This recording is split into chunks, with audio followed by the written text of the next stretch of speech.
आदाब, नमस्कार। The red mic में आपका स्वागत है। मैं हूं सौरभ शुक्ला। वो कैश वाले जज आपको याद होंगे जिनके दिल्ली के घर से जले हुए नोट मिले थे, 500 के बंडल थे, नोटों के बोरे में मिले थे। भूल तो नहीं गए? होली के वक्त की बात है, उनके घर पर आग लगी थी। हाँ, वही वही जज साहब, याद आ गया आपको? तो जस्टिस यशवंत वर्मा जिनके खिलाफ सुप्रीम कोर्ट में देश के पूर्व मुख्य न्यायाधीश सीजेआई संजीव खन्ना ने कहा था कि भाई भ्रष्टाचार में संलिप्त मामला नजर आता है और इनको हटाया जाए, इनके खिलाफ महाभियोग की प्रक्रिया चलाई जाए, यानी जिस प्रक्रिया के तहत मौजूदा हाईकोर्ट जज को या सुप्रीम कोर्ट के जज को हटाया जाता है वो प्रक्रिया शुरू की जाए। जस्टिस वर्मा मानने को तैयार नहीं है। उनका कहना है कि भैया काहे के लिए हमें हटाने की कोशिश कर रहे हो, हमने तो कुछ किया ही नहीं, साबित ही नहीं होता है कि वो पैसा मेरा है, मेरे घर के आगे कमरे से मिला है, लेकिन हमारा कैसे हो गया। आप वकील भी रहे हैं जस्टिस वर्मा और फिर जज भी बन गए, तो कानूनी दांव पेच तो अच्छे से जानते हैं।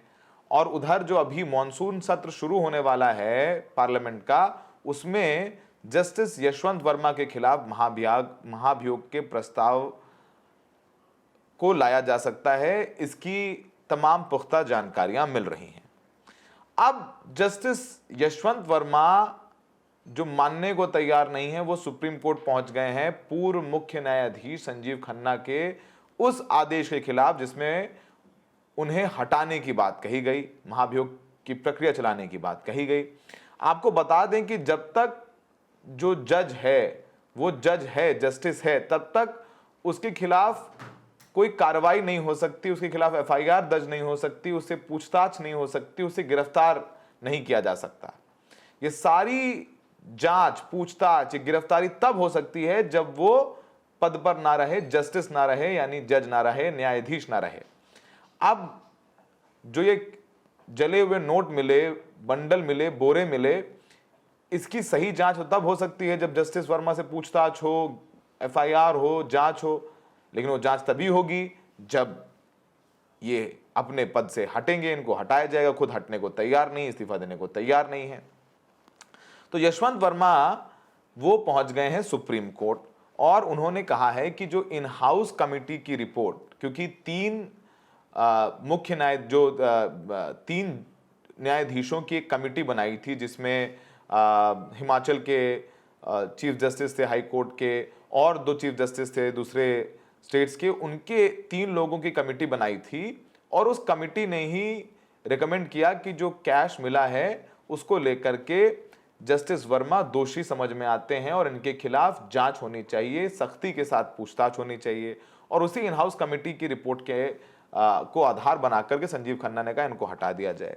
अब जस्टिस वर्मा ये तर्क दे रहे हैं कि उनके आवास के बाहरी हिस्से में नकदी बरामद होने से यह साबित नहीं होता है कि ये नकदी यानी जो कैश है वो उनका ही है और आंतरिक जांच समिति ये तय नहीं कर पाई कि नकदी किसकी है या परिसर में कैसे मिली।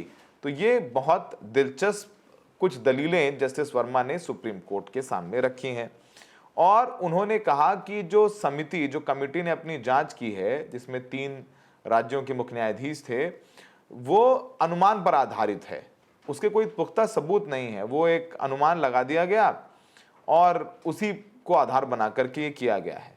उन्होंने कहा कि इस पूरी रिपोर्ट में जस्टिस वर्मा का नाम नहीं है, बल्कि सुप्रीम कोर्ट डायरी में इसे XXX बनाम भारत सरकार व अन्य के टाइटल से दर्ज किया गया है। उन्होंने अपनी याचिका में 5 सवालों के जवाब मांगे हैं और साथ में 10 तर्क दिए हैं। वो कह रहे हैं जिनके आधार पर यह जांच समिति की रिपोर्ट रद्द कर दी जाए और महाभियोग की जो सिफारिश की गई है उसको भी रद्द किया जाए और उनको न्यायाधीश यानी जस्टिस बनाए रखा जाए। अब जस्टिस वर्मा ने याचिका में कहा है कि 5 सवाल हैं जिनके जवाब मिलने चाहिए। पहला सवाल, बाहरी हिस्से में नकदी कब, कैसे और किसने रखी, कितनी नकदी रखी गई थी, दूसरा सवाल। तीसरा, नकदी असली थी या नहीं, यानी कैश के जो नोट दिख रहे हैं वो असली हैं या नहीं। आग लगने का कारण क्या था? क्या याचिकाकर्ता किसी भी तरह से 15 मार्च 2025 जब ये नकदी मिली थी को बची हुई नकदी को हटाने के लिए जिम्मेदार था? ये कुछ सवाल हैं और जस्टिस वर्मा कह रहे हैं इन सवालों का जवाब जांच कमेटी की रिपोर्ट नहीं देती है, इसलिए उनके खिलाफ कोई दोष नहीं लगाया जा सकता है।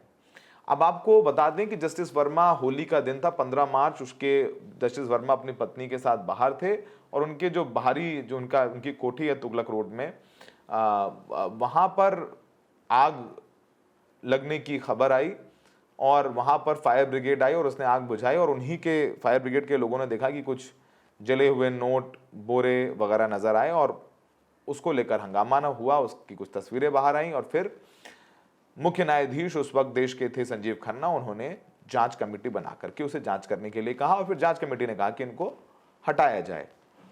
अब जस्टिस वर्मा ने 10 बातें कही हैं। वो कह रहे हैं कि जो राष्ट्रपति और प्रधानमंत्री को महाभियोग की सिफारिश भेजी गई है वो अनुच्छेद 124 और 218 का वायलेशन है, उल्लंघन है। 1999 की फुल कोर्ट बैठक में इन हाउस की प्रक्रिया सिर्फ प्रशासनिक व्यवस्था है, संवैधानिक नहीं है। जांच समिति का जो गठन किया गया था वो बिना औपचारिक शिकायत के, बिना फॉर्मल कंप्लेन, सिर्फ मतलब चर्चा, र्यूमर, इसके आधार पर किया गया था। ये इन हाउस प्रक्रिया मूल उद्देश्य के खिलाफ है।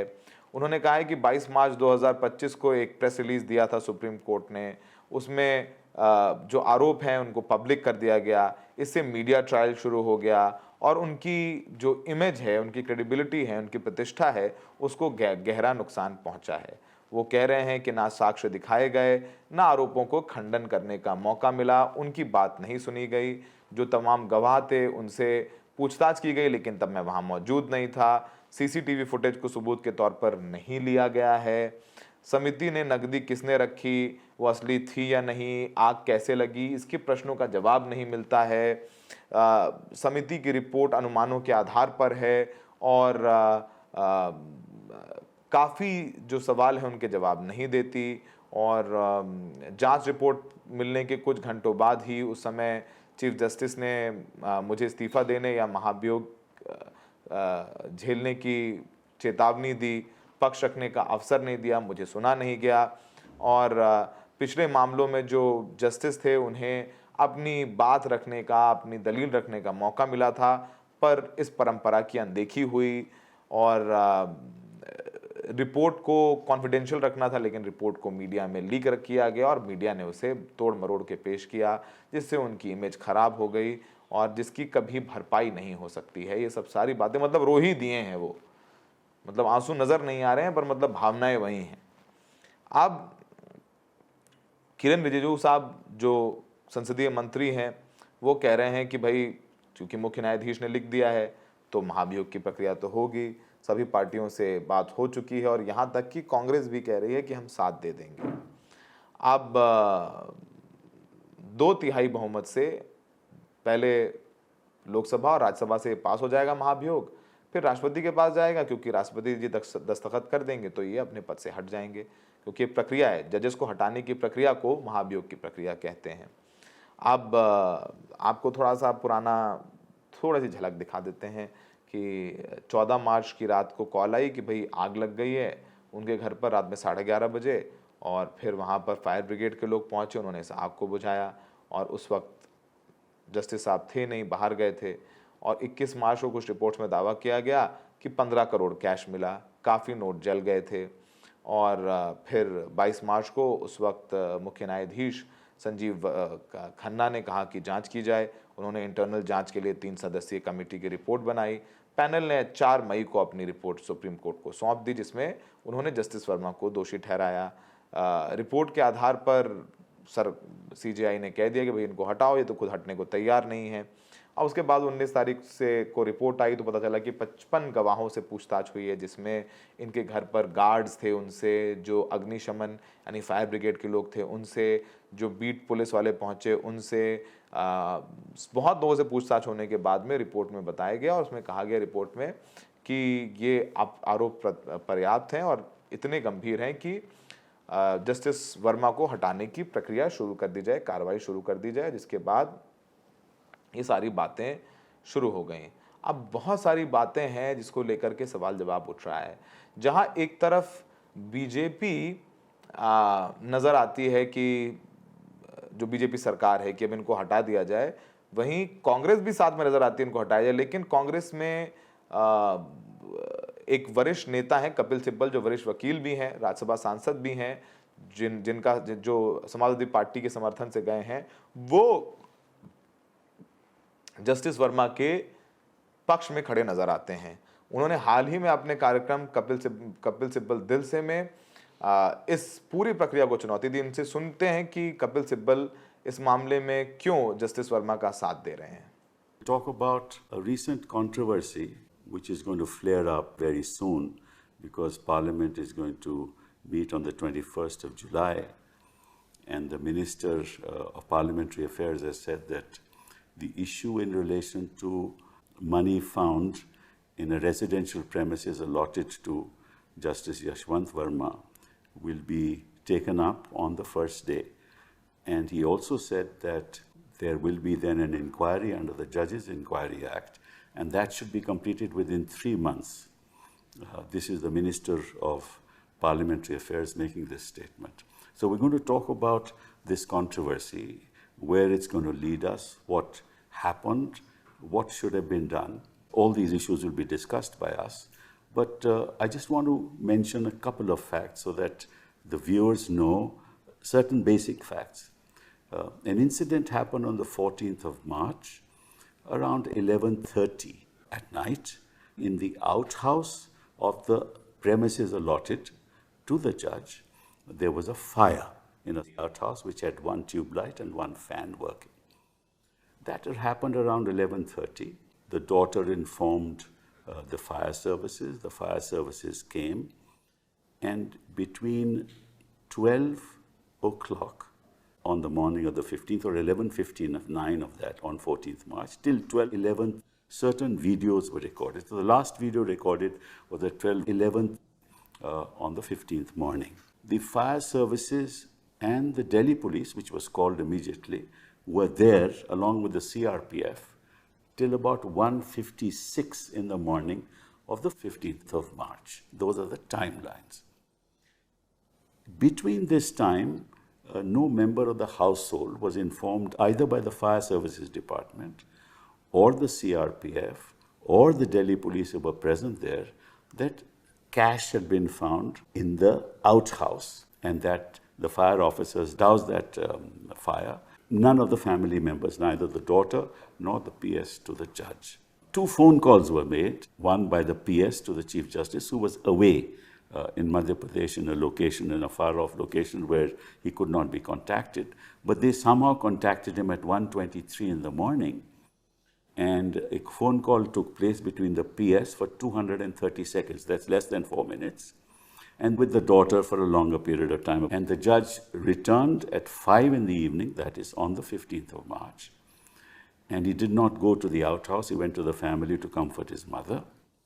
And then the PS to the Chief Justice of the Delhi High Court came, and he, along with the judge, went to the outhouse, and they found no money there.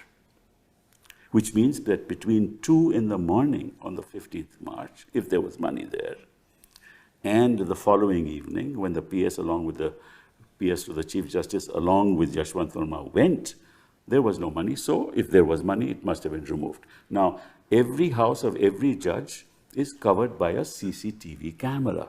You cannot carry any cash into any part of the premises because it will be detected by the CCTV camera.